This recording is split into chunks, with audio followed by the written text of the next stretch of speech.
Assalomu alaykum, assalomu alaykum. Obunachilar, girgandan bir like bosib, obuna olib qo'yasizlar. Mana biz yangi ishimizga keldik. Shpaglut ishlari, bu ishlari bo'lib turibdi deydi. Bo'lasa avoy bo'ladi deydi.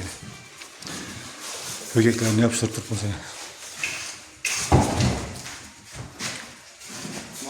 İnayet David Allah'ına. Yaxshimisilar, yaxshi yuribsizlarmi? Sening mayarga ishlab bo'lsa aytaverasizlar. Professional ustalarman. Levo iş aytib beraverasizlar. Voy, ketaverar, farqi yo'q. Evidene Baxtiyor usta. Bo'lsa aytaverman mayar. Ustalar sonunda usta. Çoğungur. Say usta yok muydu? Uğullarda kullanıp kakbalacını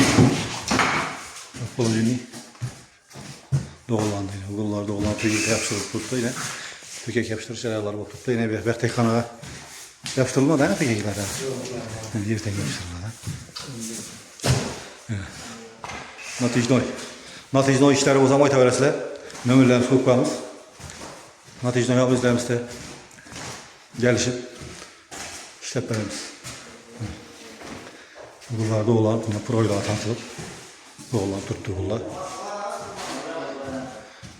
Kvadratı 40 milyondan uğullarda kullanıp 2 kilo şvargolov kişi o boyu bilen pökek edildi.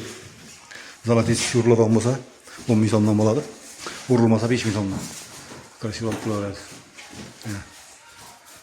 İnayet işte hizmetlerini iste olup duruyorlar. Silifete beraber sırası. Reçten size bir vereyim mi? Evet, düşürmeyin. Havarlaşıp beraber nömrələrimizi koyup koyalım.